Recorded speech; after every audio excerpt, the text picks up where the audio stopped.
Right. Welcome, everyone. So, not that many people in the room, but that's, of course, due to the heavy rain, I think. But there are more than 100 people registered online, so I do think that many people will be at home listening. So, also welcome to you all. You can ask the people online can ask their questions to my mail address, the address which I use the whole time to contact you on the information on the lectures and the talks. So do put your questions in the mail. I will check them and then tell them or give them to Lieske. This seminar today is part of a larger series of talks organized in collaboration with the Department of Art History in Cambridge, the German Center for Art History in Paris, the École Normale in Paris, and the Rijksmuseum Amsterdam. The next talk, so not this one, but the next to come in this collaborative program will be organized by Lea Kuhn of the German Center for Art History Paris, and it will be held on February 2nd by Beate Zündchen, who will talk about, and that's the title, The Art of Furnishing at Home with the Bloomsburys. The exact time will be confirmed later. But today, we do have a talk by Lieske Huits. She is our new lecturer of decorative arts. It's UD, an Universiteit Docent. So we're very happy to have her. She did her research master here in Leiden and wrote her PhD thesis with Caroline van Eck in the Department of the History of Art at the University of Cambridge. The thesis is entitled A New Visual Narrative of 19th-Century Historicism, and was a collaborative doctoral partnership with the V&A, the Victorian Albert Museum, London.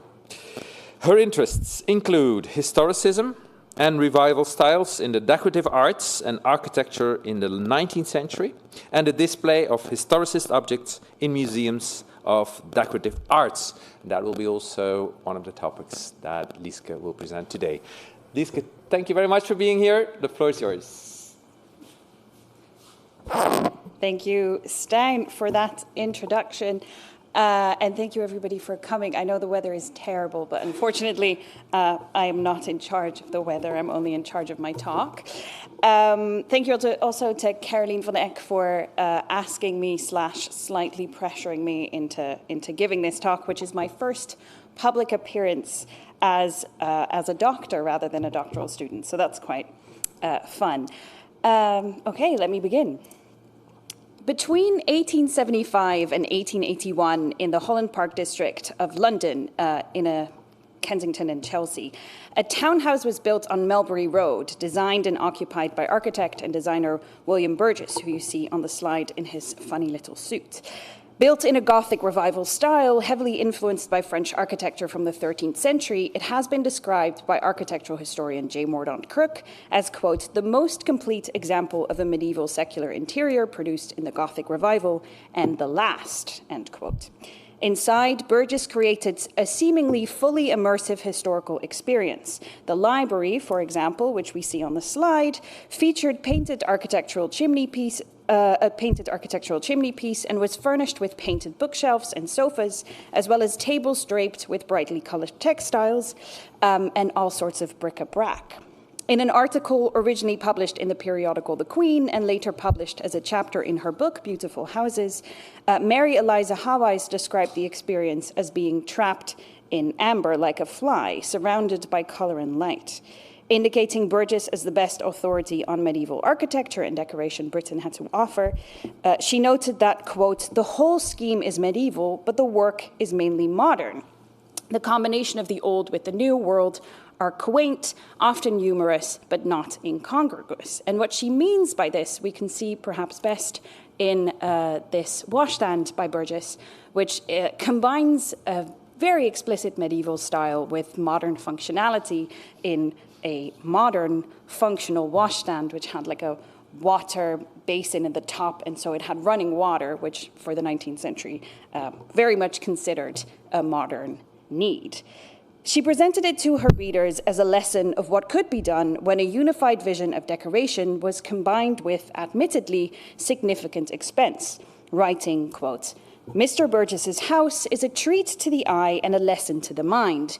Beauty is seen to be compatible with comfort, and we mourn as we remember how many nobles spend as much or more on buildings and decoration without attaining any considerable effect at all."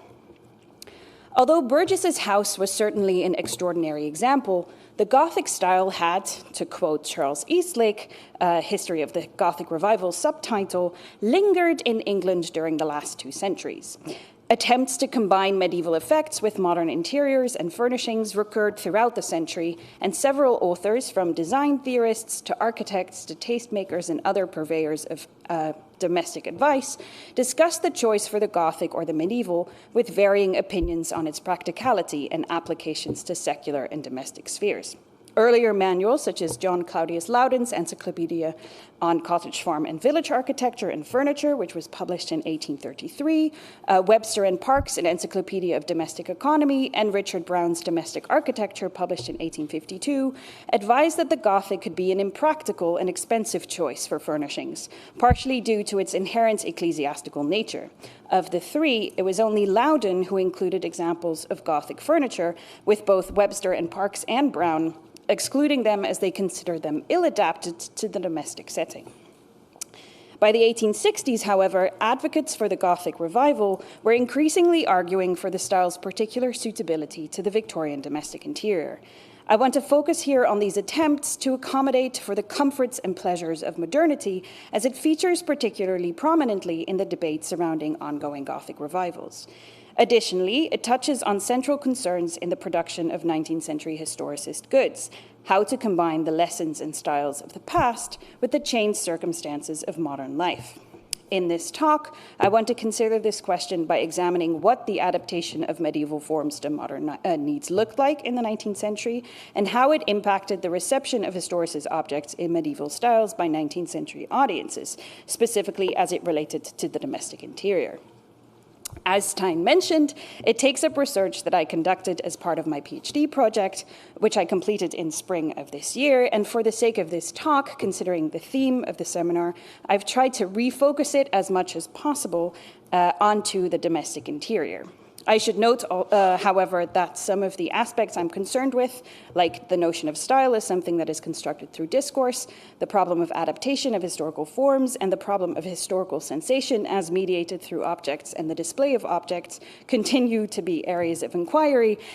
So in other words, what I'll be discussing today is a work in progress, and any input is immensely appreciated. This talk will be divided into 3 parts, roughly. First, I want to briefly discuss the proliferation of domestic design advice in the second half of the 19th century and the role historical precedent played within it, building on notions of the interior as a place for display in Britain as set out most prominently by Deborah Cohen. As domestic design manuals emphasize the application of advice to contemporary homes, the discussion of and designated role given to historical precedents can be particularly fruitful to examine the felt need for adaptation, as well as give an indication of where this adaptation took place in the manufacture of goods.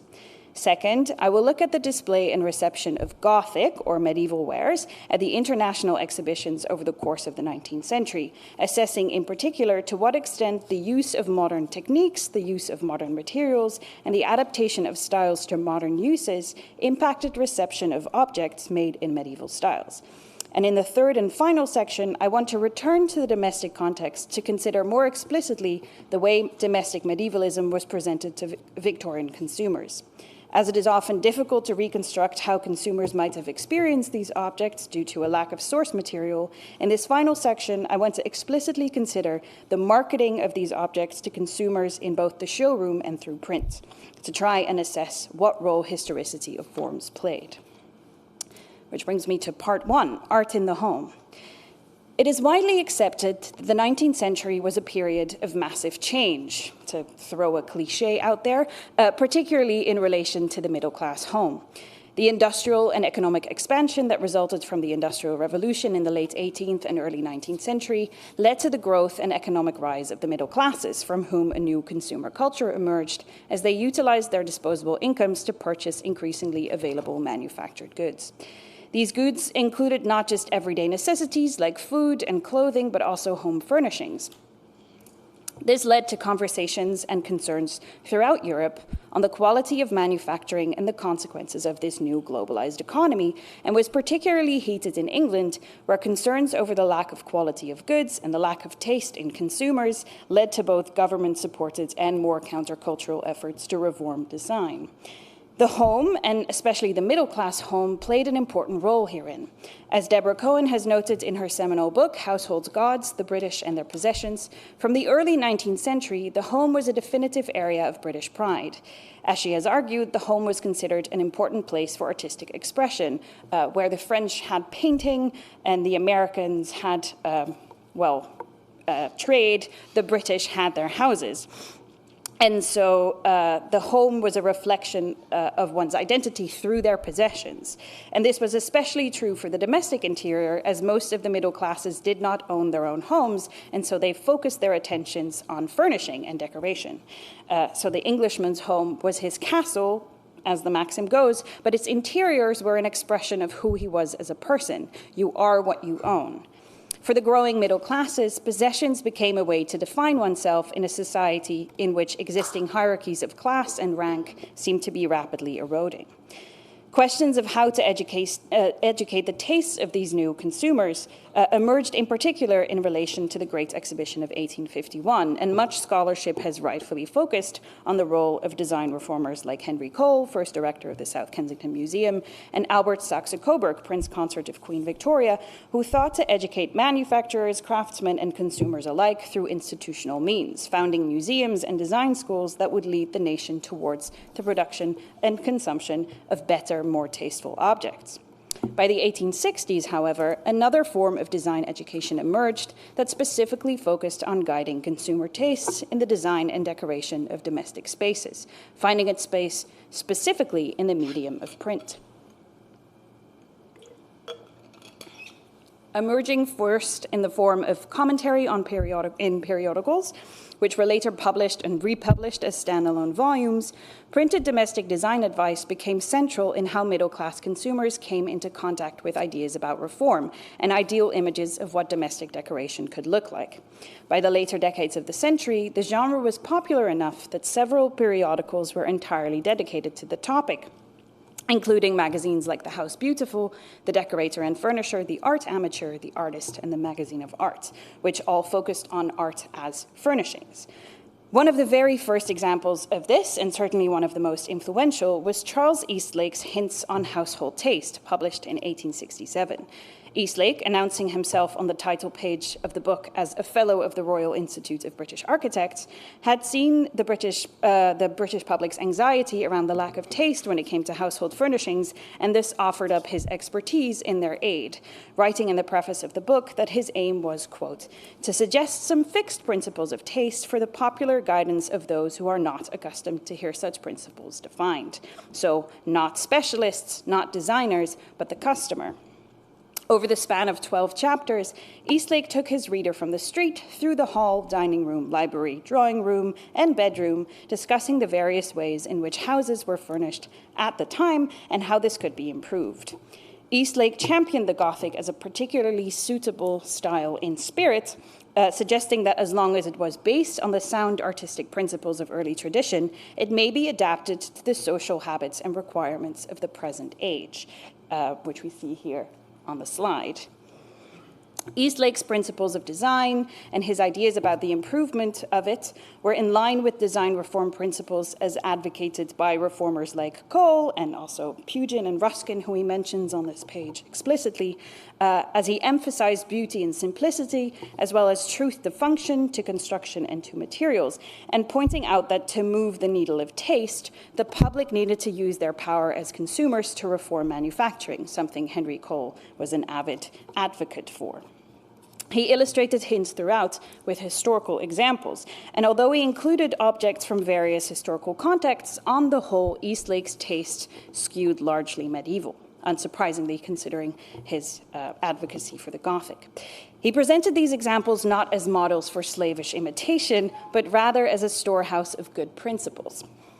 The, quote, best sources from which good designs may be originally obtained, end quote. In his discussion of wall hangings, for example, Yeah, wall hangings. There we go. He discusses the medieval custom of decorating the wall with tapestries, where he noted that while the rich effect of tapestry could not be reproduced in other media, it was no longer suitable for the modern home as it was too costly and did not align to modern-day notions of cleanliness. It was too dusty as well. Instead, then, Eastlake suggests that his readers decorate their houses using paper hangings, which are cheaper, readier, and to our English notions of comfort, a more satisfactory means of internal decoration. They could, however, achieve a similar decorative effect. Despite Eastlake's emphasis on these modern notions of comfort and cleanliness, which were central to the Victorian interior, in the largely positive reviews of his book, he was condemned for his Gothic or medievalist proclivities, to the extent that Eastlake felt the need to defend himself in the second edition, writing, and I quote, "I recommend the readoption of no specific type of ancient furniture which is unsuited, whether in detail or in general design, to the habits of modern life. It is the spirit and principles of early manufacture which I desire to see revived, and not the absolute forms in which they found embodiment." He urged his readers to lay aside the prejudices that they had towards the Gothic and the medieval, and instead consider its value as a national tradition of design for British manufacturing of the future.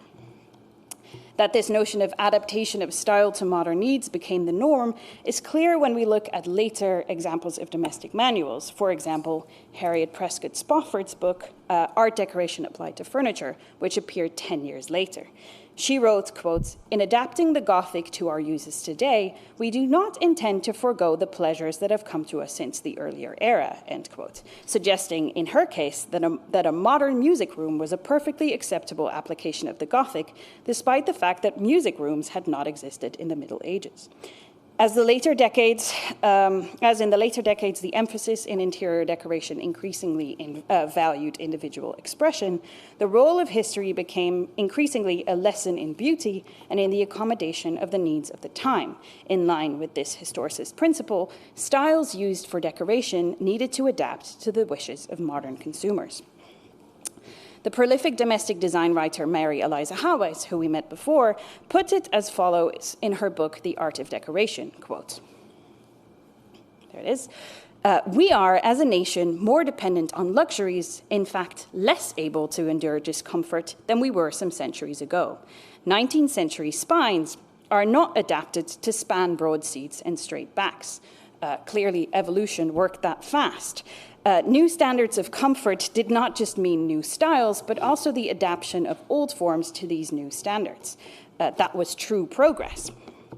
Not for a room in the medieval style, she therefore suggested that furniture, though modern for comfort's sake, should be massive and built after the Gothic precedent of simple construction with decorated surfaces. And while she considered the use of large plate glass mirrors in a medieval room incongruous to the style, chairs upholstered with springs, something that very much had not existed in medieval times, should be introduced into the interiors because you couldn't see it in its outlines and therefore it wasn't noticeably modern. Which brings me to my second place, exhibiting medievalism, Gothic tastes and their receptions. One place where one encountered newly produced medieval wares was at the various international exhibitions that took place over the course of the second half of the 19th century.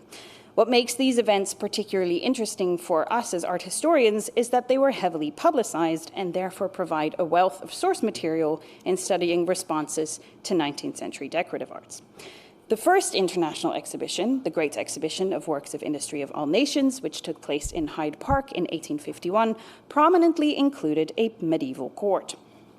Closely associated with the architect and designer Augustus Welby Northmore Pugin, and consequently called Pugin's Court by several newspapers, it was a prominent attraction, which the Illustrated London News described as being, quote, "amongst all the admirably arranged treasures of the Great Exhibition, the most unique and best harmonized display of art and skill," end quote.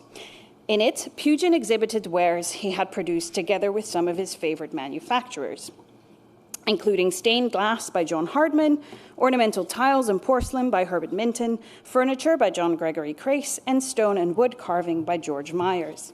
The styles used for these wares were medieval, but several of the goods displayed were intended for the fashionable interior of the 19th century, as Pugin had wanted to present an image of the Gothic as equally suitable for both secular and ecclesiastical purposes. Examples of domestic goods included 2 great tiled stoves by Minton and Hardman, which we see an example of a tile here on the slide.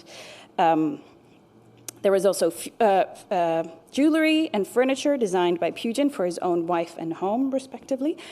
Textiles, there were tiles, ceramic tablewares, jardinières, and garden seats.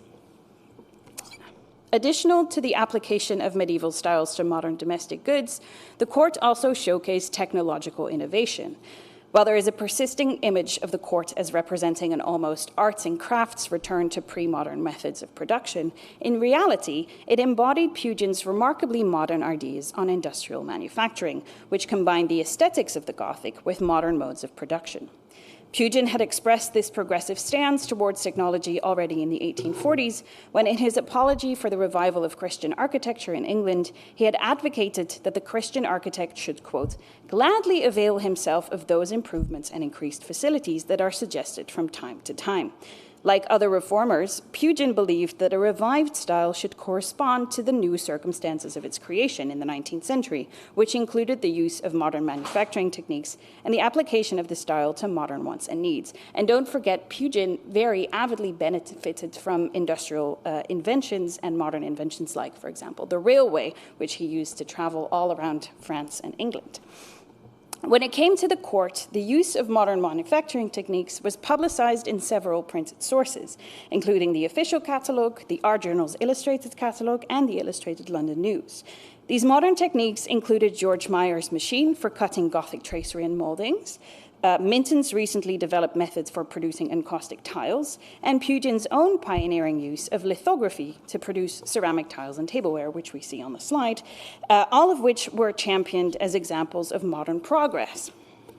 One of the most notable modern inventions included 2 pianos, which were discussed in the Illustrated London News as, quote, so modern an invention that it has hitherto been considered almost hopeless to combine its construction with old details suitable for the rooms of an ancient mansion. But which here, quote, fully showed that the medieval detail and design is perfectly applicable to all the requirements and inventions of the day. This led the news to conclude that in the medieval court, Mr. Pugin had marvelously fulfilled his own intention of demonstrating the applicability of medieval art in all its richness and variety to the uses of the present day. That is not to say all viewers experienced the court as a vision of Gothic modernity. In fact, several critics dismissed the modernity of the court out of hand, deeming it backward in its use of style and glossing over or outright ignoring the use of modern techniques. The Gentleman's Magazine even went so far as to write that the matter of adapting medieval principles to modern usages had been neglected absolutely in order to reproduce facsimiles of medieval works with modern dates. Other printed sources suggested a similar audience response, reporting on the court as if it were a historical representation of the domestic and ecclesiastical architecture and decorations of the Middle Ages. As an especially interesting account appeared in the Stamford Mercury, which described a visit to the court as a momentary step out of the 19th into the 15th century.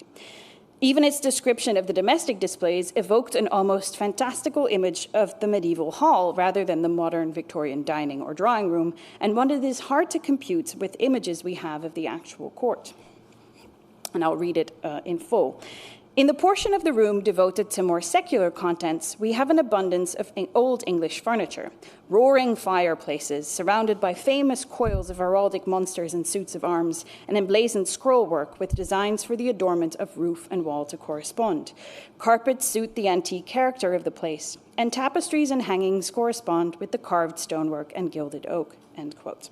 So much then for Pugin's image of a 19th century Gothic city.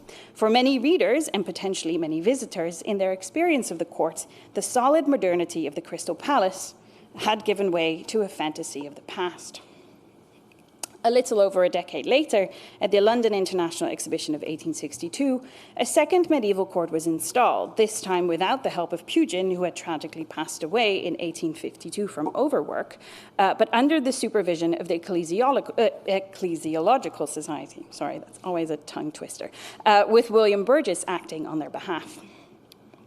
Rather than the unified vision presented by Pugin, the 1862 court included a wide range of interpretations of medievalism by an equally wide range of exhibitors. And as Max Donnelly has pointed out, the responses in the press reflected a perception of the display as crowded and lacking organization.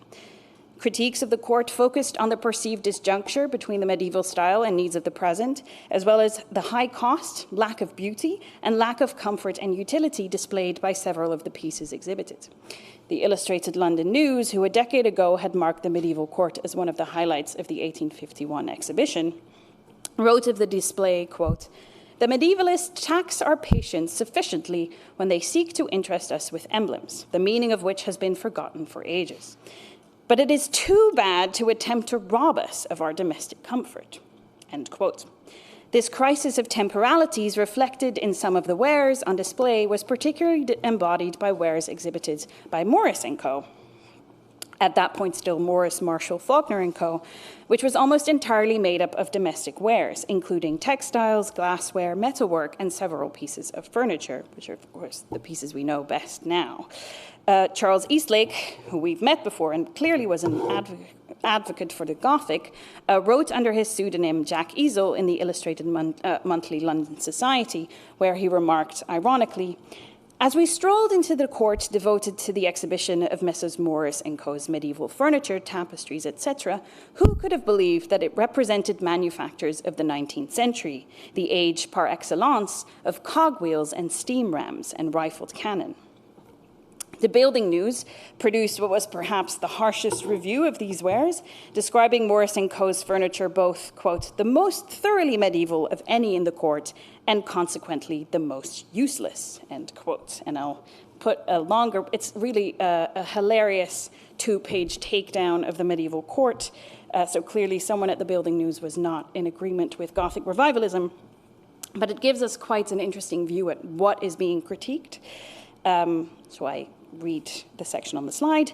"If all modern inventions, luxuries, tastes, and history are entirely to be ignored, and medieval art is required in its mingled purity and impurity, then, undoubtedly, Messrs. Morris, Marshall, and Faulkner take all and well merit the foremost rank. Their works are almost perfect. All are thoroughly medieval, but they are no more adapted to the wants of living men than medieval armor would be to modern warfare, middle-aged cookery to civic feasts, or Norman oaths to an English lady's drawing room. They would all be very well as curiosities in a museum, but they are fit for nothing else." So in the end, I guess the critic for the Building News was right, because of course all of these pieces of furniture are now not being used and displayed in a museum instead.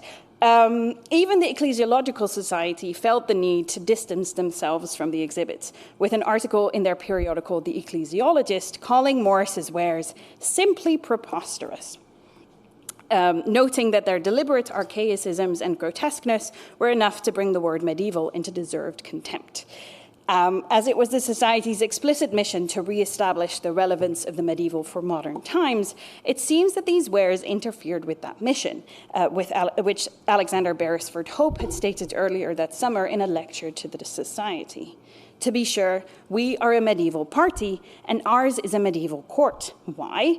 Because we find that there are many things which make medieval art the most serviceable to the present 19th century. We greatly respect archaeology and gladly study antiquities, but we study medieval art with a view to the benefit of the present age and the edification of succeeding generations. This I dare to pronounce the very keystone of our system. This is what makes the Society a living power in the age in which our lot is cast." But as the critics made clear, there was little adapting the medieval to the 19th century. If it was not, there was little use in adapting the medieval to the 19th century if it wasn't going to make itself suitable to modern notions of comfort and use. What emerged in the decades after the 1862 exhibition were new interpretations of the medieval, where adaptations to modern use was increasingly centered. It was known under many names, including medieval, early English, Eastlake, and tellingly modern Gothic, and was briefly very popular, not just in England, but also in the United States.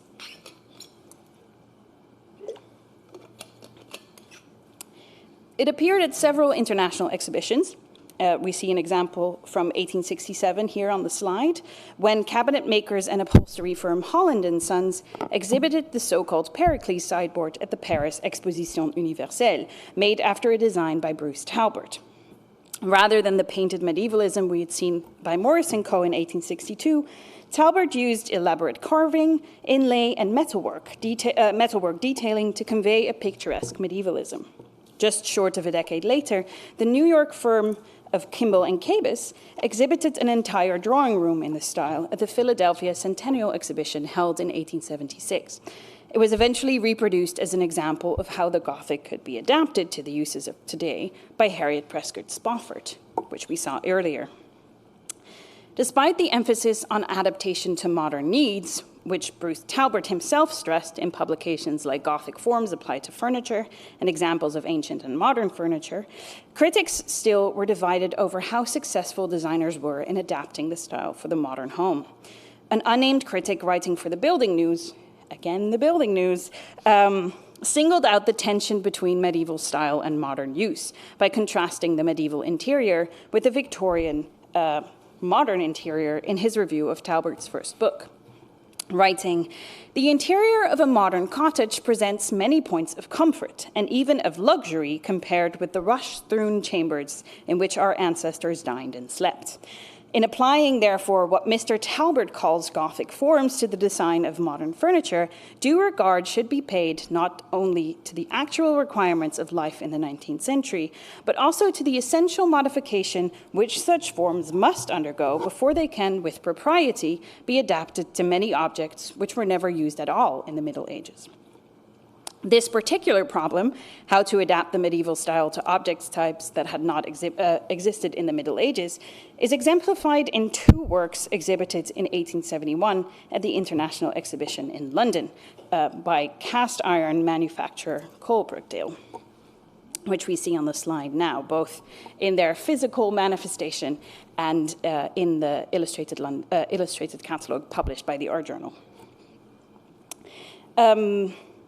They were exhibited in a range of works by Christopher Dresser, which are two of which we see on the slide, in which he used the vocabulary of the Gothic to create objects that most definitely had never been used in the Middle Ages, umbrella and hat stands, in a material that also had not existed in the Middle Ages, namely cast iron.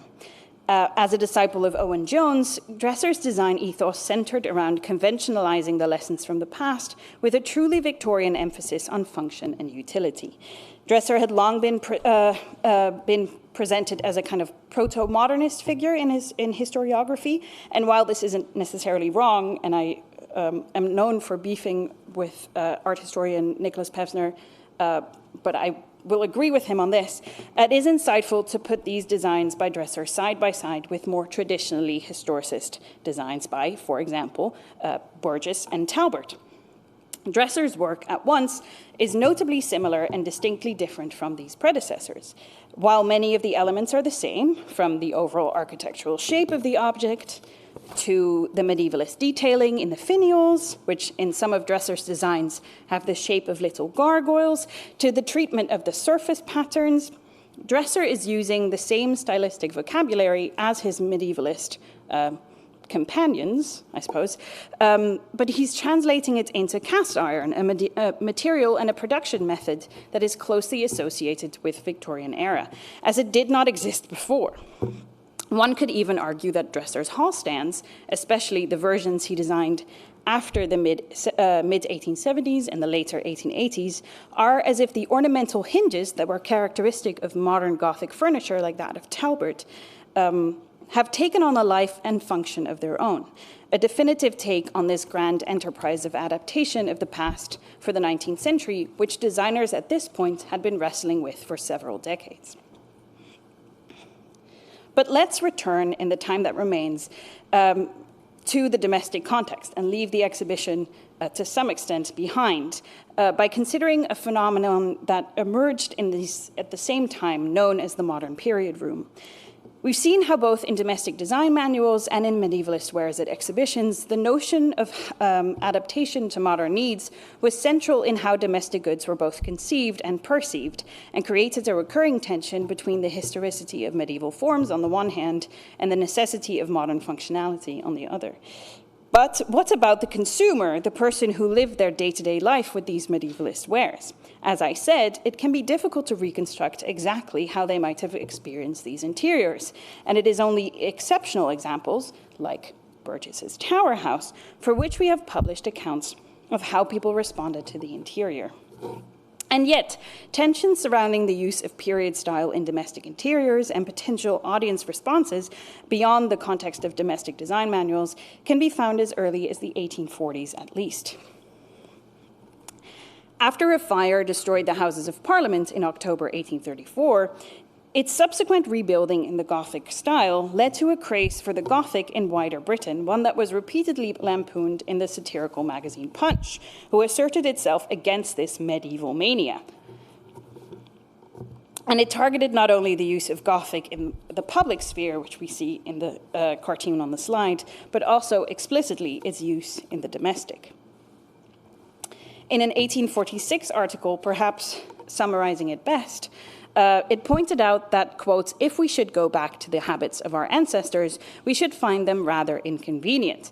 A statement illustrated with cartoons depicting coachmen in medieval armor, a waiter dressed like a medieval garçon, and a cook and a housemaid dressed up in medieval dresses, one wearing a steeple hannon and the other an escoffion. And it's very interesting to compare this critique with the critique we see in 1862, which, of course, almost 20 years later, making very much the same point against the medieval Gothic, that it is unsuited and also kind of ridiculous.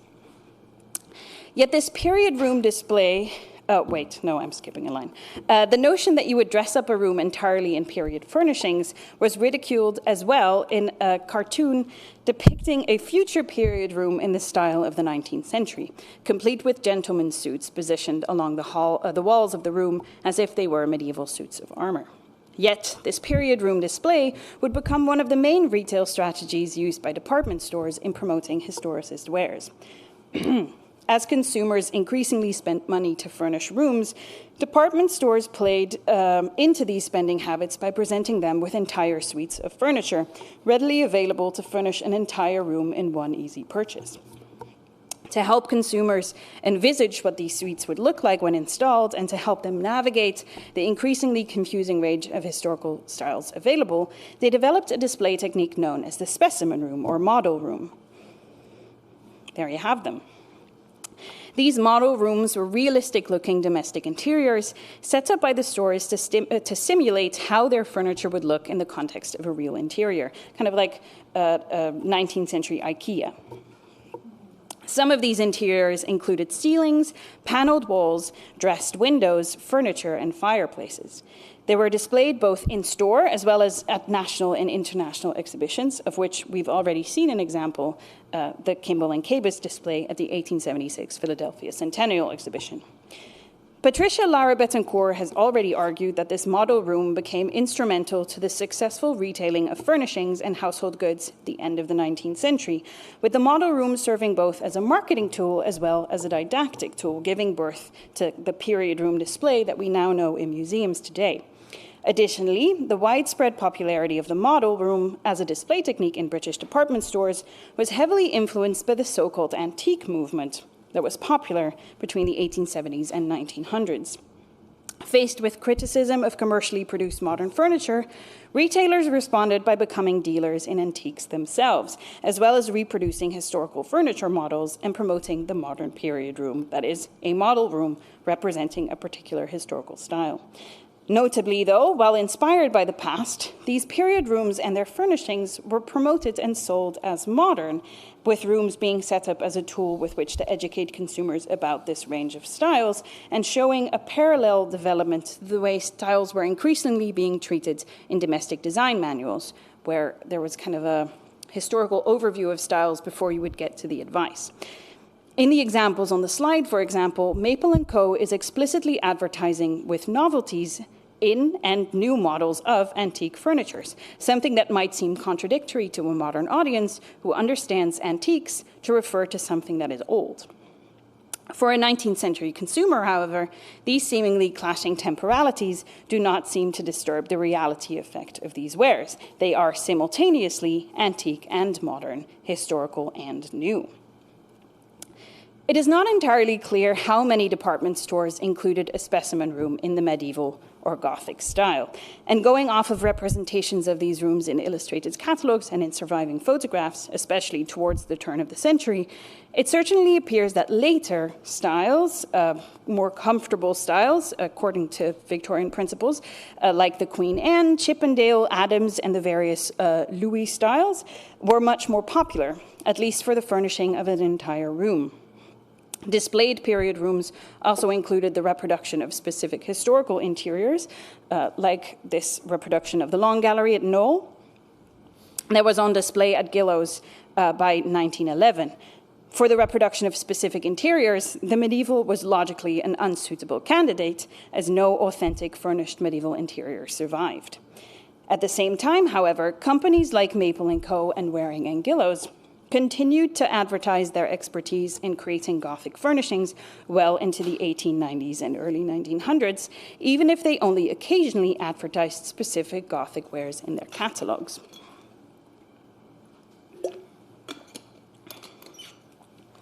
There is, however, one notable example that does exist, and if anyone knows of any examples, please do let me know.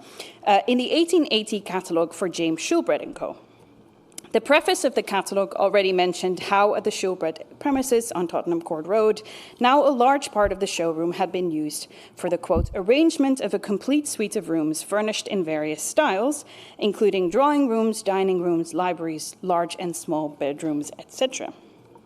In the catalogue itself, we find both two suites of medieval bedroom furniture, which we see on the slide, as well as a medieval dining room. The suites of bedroom furniture show massive but simply constructed items decorated, especially in the second example, with marquetry and carved ornament that is reminiscent of a watered-down modern Gothic, as advocated by Bruce Talbot. The medieval dining room is of an entirely different nature, however, filled as it is not just with much more elaborate furnishings, but also scattered all over with bric-a-brac, creating a much more lived-in effect. Comparisons between the illustrated room and the depicted individual items, both in the bedroom suites and throughout the rest of the catalogue, suggest that the room setting was an idealized suggestion rather than the depiction of a physical model room that could be purchased in one go. And while it does seem probable that a medieval room, potentially even a medieval dining room, would have been part of the suite of rooms on display at the showroom, it is difficult to say how it would have related exactly to the room displayed in the catalogue. Like the earlier discussed modern antique furniture, the room operates in a reality, or perhaps rather in a fantasy, wherein the different temporalities reflected by the used style of furnishings and its potential inhabitants exist in a comfortable state of cognitive dissonance, rather than an uncomfortable state of temporal tension. There are indications that the room is being lived in by Victorian inhabitants, like the small table with plants we see next to the window, or the globed oil-burning table lamp, which is potentially a modern duplex lamp sold by Shulbred itself, which is in the catalogue later on, but in a different style. So here, kind of made into a medieval style for the interior. At the same time, however, the room prominently includes a rather puzzling display of historical weaponry in the bottom left foreground, hardly something one would find in the Victorian dining room. It includes a helmet, a shield, some swords, and even a halberd, laid out on a draped piece of textile as if recently thrown down there by whoever was using it, and clearly meant to simulate some sort of historical experience, one that allows the viewer to briefly imagine themselves stepping backward in time, as if you're walking into a Victorian interior where also medieval people are running around. If it wasn't for the number of pieces of furniture included in the interior, one could almost imagine it being an illustration of a chambre de château, which you could see, for example, in Viollet-le-Duc's Dictionnaire raisonné du mobilier français, or perhaps more probably, an illustration of a room like the library of Burgess's Tower House. And yet, these historical connotations do not seem to be problematic at all. The department store period room is simultaneously creating a historical fantasy as well as a modern fantasy, recalling a medieval imaginary as well as presenting the consumer with a purchasable ensemble which they are invited to imagine themselves inhabiting, one that can be reproduced for any consumer through the power of modern industrial manufacturing. In this model room, prominently placed in a catalogue offering consumers potential options for new furnishings that are understood to suit their wants and needs, we can see that in the context of consumerism, the tension between the historicity of a style and its use in a modern room has resolved into a state of comfortable cognitive dissonance. Transformed by the power of retail, rooms can be at once historical and modern, with seemingly no tension at all.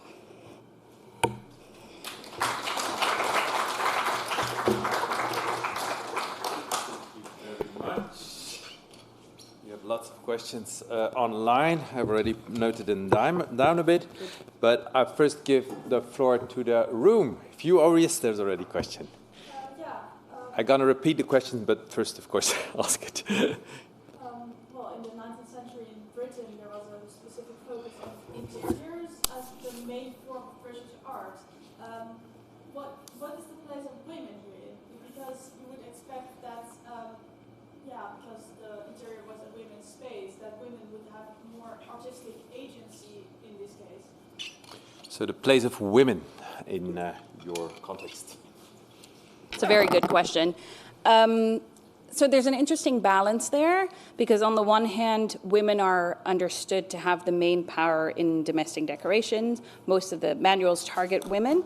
And at the same time, there's a sense that these women almost form a kind of danger to the interior, because young ladies would imagine that they inherently have a sense of style, which they don't have, and so their understanding of furnishings isn't as important. There's a very funny section in Eastlake where he's describing how there's a hypothetical Victorian family where the wife comes home to the husband and she tells him of all the things that she bought and all the things she spent money on, which of course isn't a nice thing for the husband to hear. But then interestingly, Eastlake doesn't just blame the wife, he blames whoever sold her these goods, because as a woman she is easily led by her furnisher or whoever sold her these goods. So there's a kind of interesting gender balance going on there. But at the same time, not all interiors were furnished solely by women, and so this kind of decoration hobby of Englishmen is also something that is done by men for men.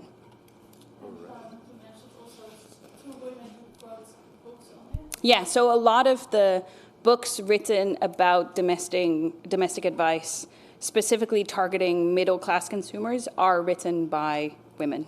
And one of the books that's written on domestic advice is written by the Garretts, who are also the first women to have an independently owned English business owned by women.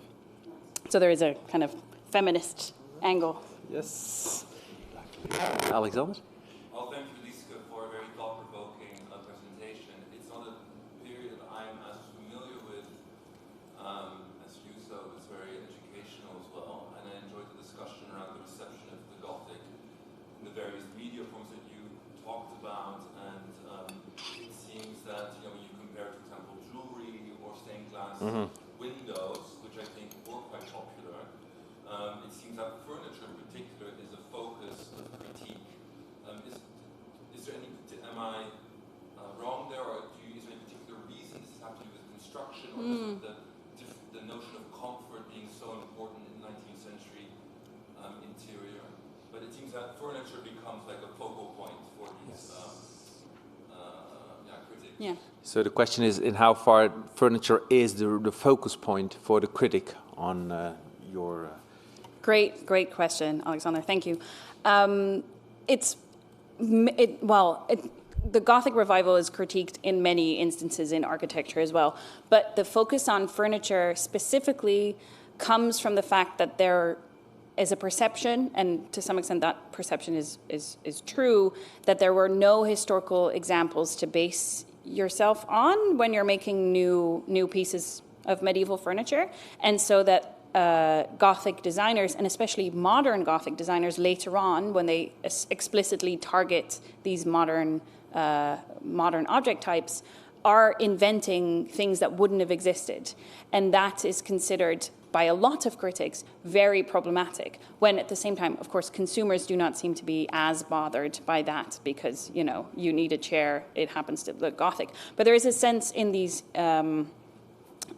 critiques that by inventing these furniture types that didn't exist before and putting them in a style that didn't exist, they are making something that is unusable, which of course seems quite crazy because a chair is a chair.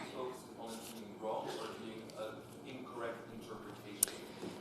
interpretation? Both. To some extent, they're saying, you know, this is wrong because you have no sources, so why are you inventing this? And to some extent, they're saying this is an invention that therefore shouldn't be there.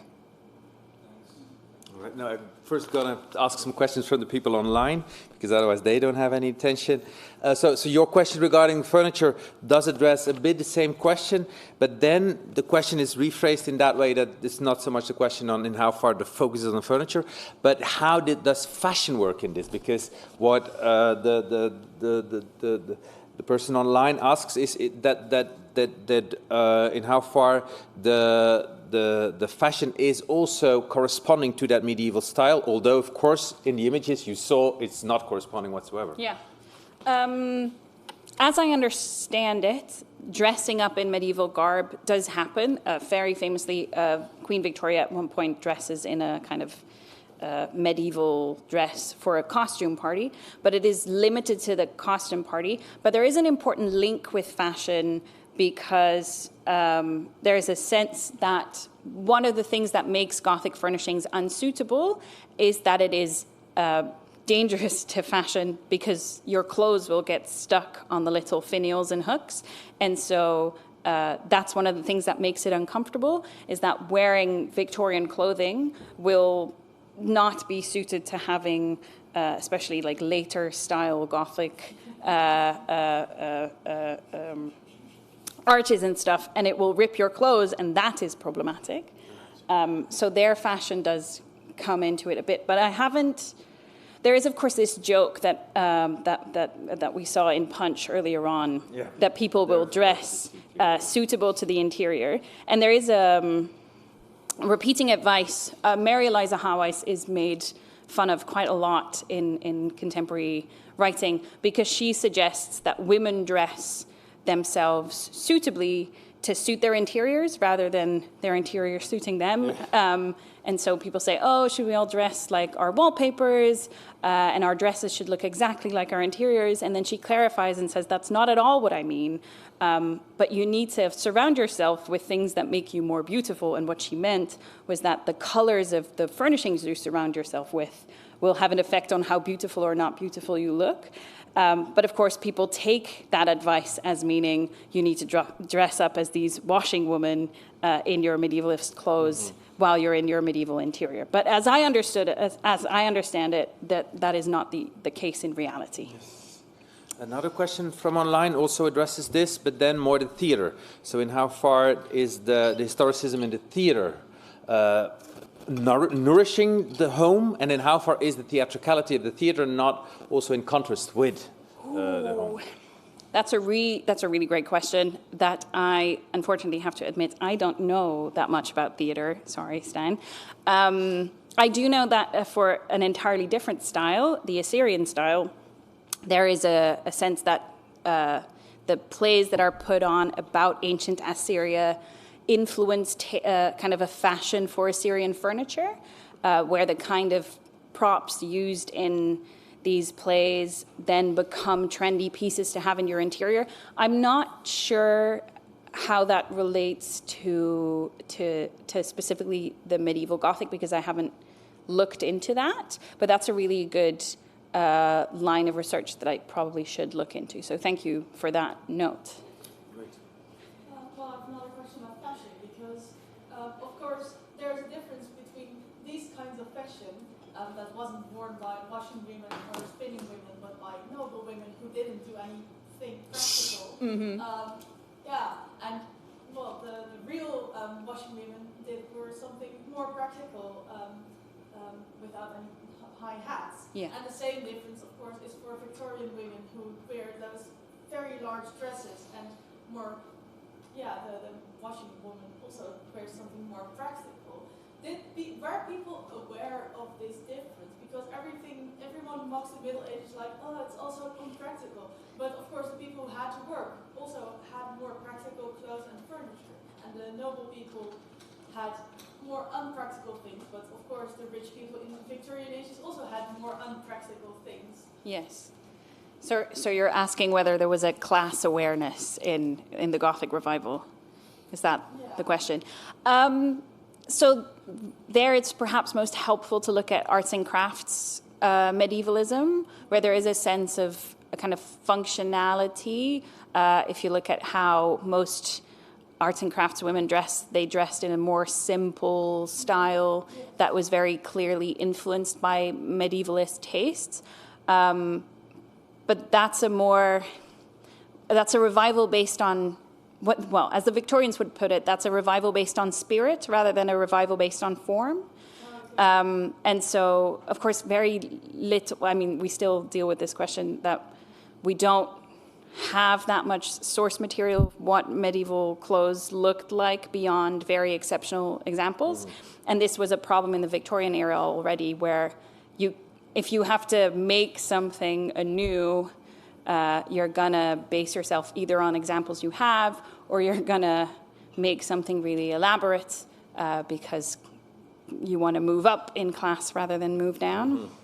So other than that kind of pre-Raphaelite or maybe arts and crafts revivalism in fashion where they move towards simplicity, there's no real class consciousness in this kind of Gothic revival. All right. Lieske, thank you very much. I think that was a great start for our series of talks. Online, they really liked it. I really liked it, and also in the room, we really liked it. So, warm applause to you.